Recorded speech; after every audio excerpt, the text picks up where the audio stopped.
Good morning, everybody. James Detroit, current event, historical perspective. Thank you for joining me. I have got a desk full of information. I'm going to try to get to some basic things. I'm not crazy. I'm not crazy. I'm not trying to promote propaganda. I'm seeking the truth. I'm trying to connect the dots. And so many things seem so clear to me. And I'm thankful that here we now have, if you go back into my library, in these first videos I started doing, I held the position that this Chinese Communist Party, the CCP virus, reached our shores in 2019.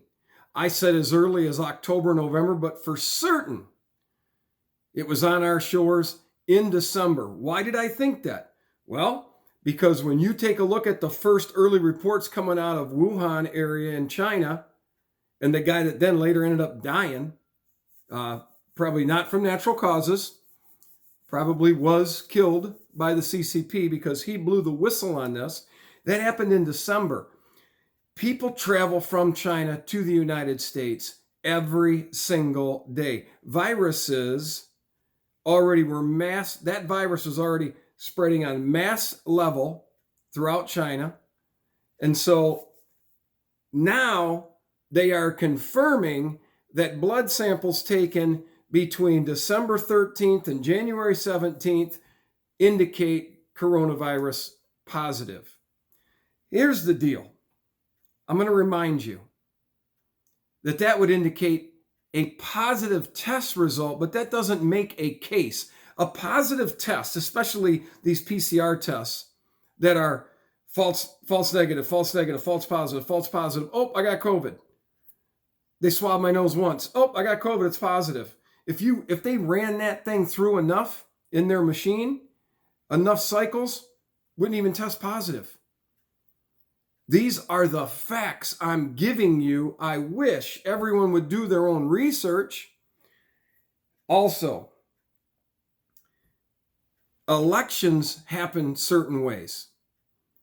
Have I split a ticket and voted for an individual and not just on a party line? Absolutely, I have. Do most people do that? No, most people do not. Again, the law of large numbers. Human beings have some, I guess, they do things certain ways over and over and over again.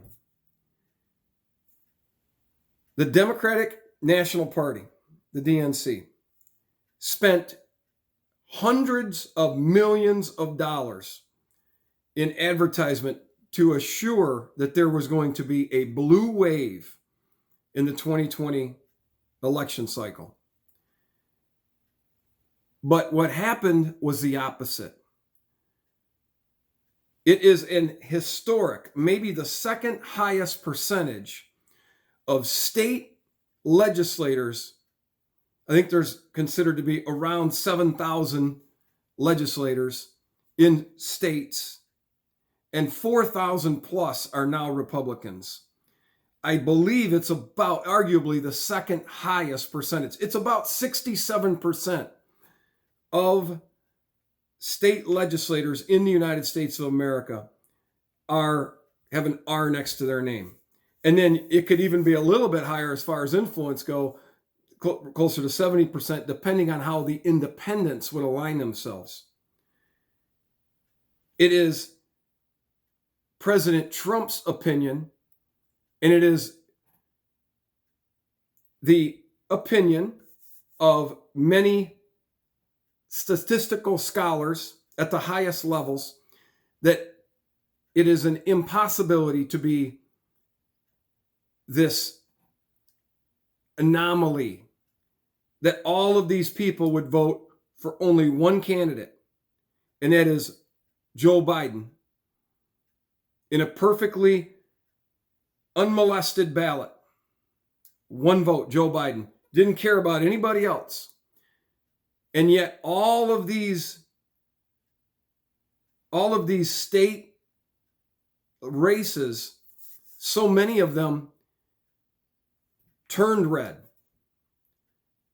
Just in the state of Michigan, as an example, Beeson beat Elder up in the Bay City area, and Martin beat Kennedy in the, I guess it would be the Metro Flint area to the east and north. Two examples, and we promoted both of those races, encouraged people to get out and vote, made sure that they understood who all four candidates were. And state by state, now the blue states, a couple of the blue states did pick up a couple more seats. But I'm going to read this article to you by Peter Svab, S-V-A-B. There is about 67%. They increased more than 700 seats in state legislators. This is as high a control as they have had. They believe the second highest. Again, some of these races are still undecided. The votes are still being determined. Oh, and wouldn't it be something with this Dominion fiasco?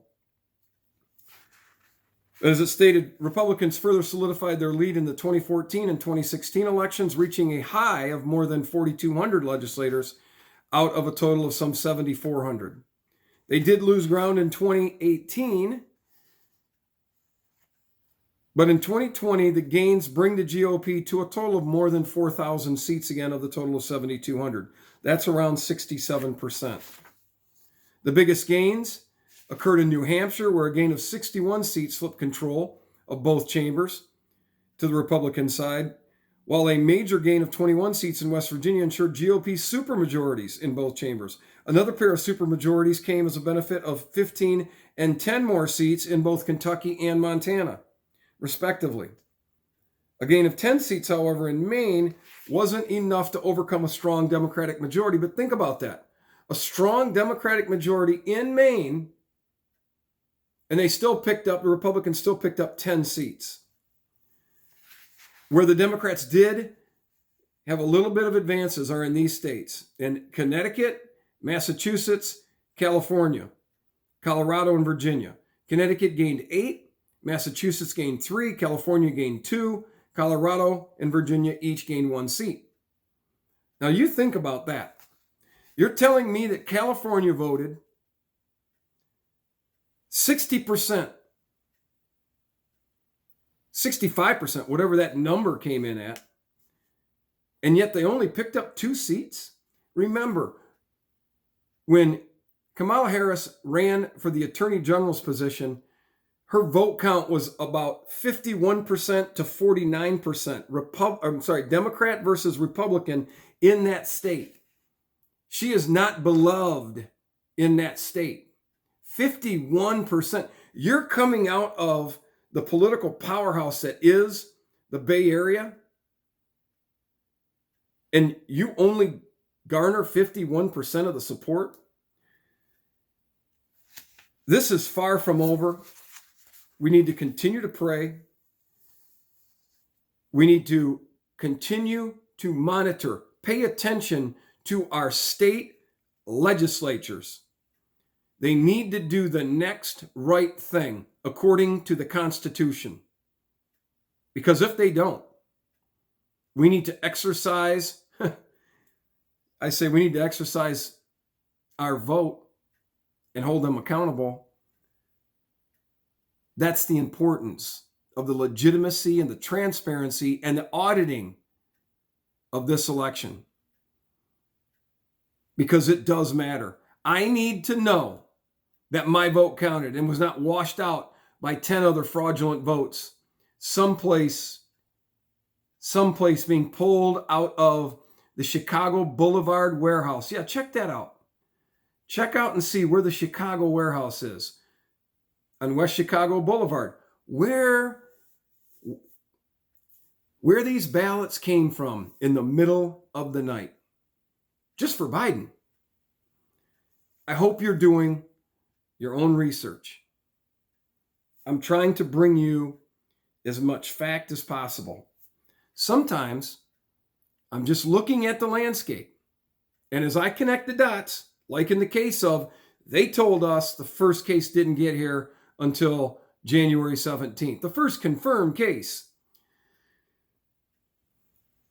I knew, based on everything I was watching in April and in May, that the first cases did not get here. And once it's here, you can't lock it down.